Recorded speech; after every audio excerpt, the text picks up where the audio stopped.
ఏం చేస్తున్నావు ఇక్కడ? ఇందాక నుంచి ధ్వజస్తంభానికి అటు ఇటు తిరుగుతున్నావేమిటి? ఏం లేదు, మన కోరికలు ఏమైనా ఉంటే ఈ ధ్వజస్తంభానికి చెప్పుకుంటే ఇట్టే జరిగిపోతాయంట కదా పంతులు గారు.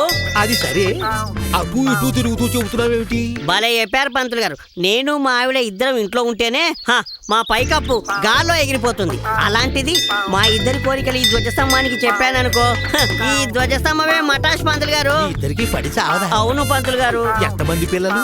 ఒక్కడే కొడుకు, వాడే నా వారసుడు. మరి వాడెలా పుట్టాడు? ఓహో అదా, అస్తమానం అది ఇంట్లో గొడవ పడుతుందని దాన్ని పుట్టింట్లో వదిలేసి ఇదిగో గుళ్ళో గోపురాలు ధ్వజస్తంభాలని తిరిగి వచ్చేసరికి వాడు పుట్టాడు. కర్మరా నాయన. నారాయణ నారాయణ నారాయణ.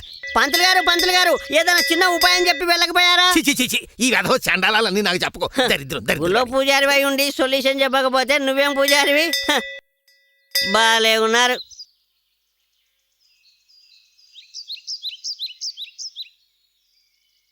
టీచర్ అమ్మా, ఎన్నిసార్లు చెప్పినా నీ బుర్రకెక్కినట్టు లేదు. నా మాట కాదని నువ్వు ఆ డాక్టర్ని పెళ్లి చేసుకున్నావో ఏం జరుగుతుందో నేను చెప్పక్కర్లేదనుకుంటాను. ఏం జరగదు. నువ్వు ఆ డాక్టర్ని పెళ్లి చేసుకుంటే ఈ ఊళ్ళో బతికి బట్ట కట్టి ఎలా మనగలుగుతావో నేను చూస్తాను. చూడండి, ఒక్క విషయం జ్ఞాపకం పెట్టుకోండి. ఇప్పుడు వరకు మీరు ఏం చేసినా ఎదిరించే వాళ్ళు లేరు.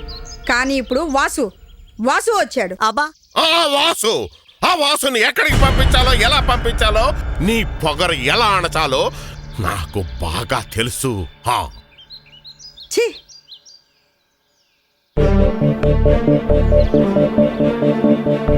అర్థమైంది కదరా? చొక్కలింగం ప్లాన్ ఏ మాత్రం మిస్ కాకూడదు. తెల్లారేసరికి వాడి బతుకు తెల్లారిపోవాలి. మీరు అన్నారు కదయ్యా, ఇక వాడి సంగతి నేను చూసుకుంటా. రేయ్ పదండ్రా.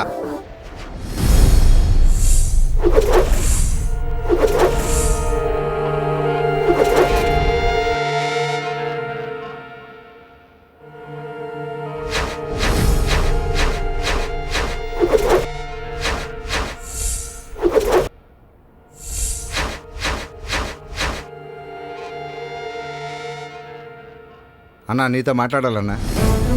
నాతో మాట్లాడాలా? అవునన్నా. ఒక్క నిమిషం.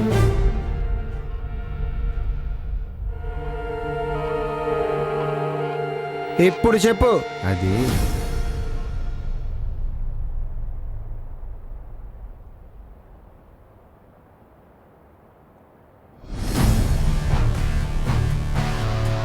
ఏంట్రా మళ్ళీ వచ్చావు? తన్నులు తిన్నా సరిపడదా? ఈసారి వచ్చింది నేను రా. పోరా.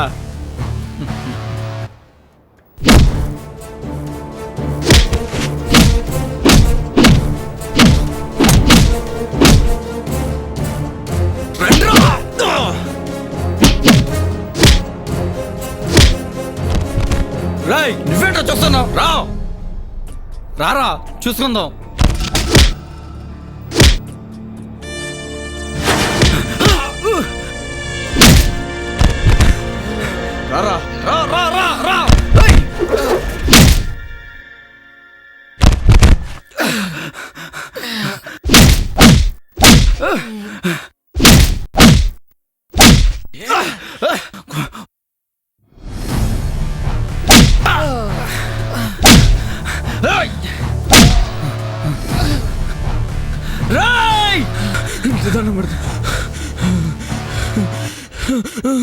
మళ్ళీ నా చోటుకు వస్తావా?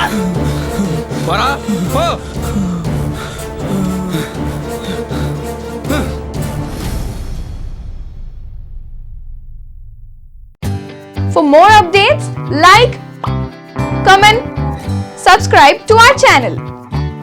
Hey darlings, గంటని click చేయడం మర్చిపోకండి.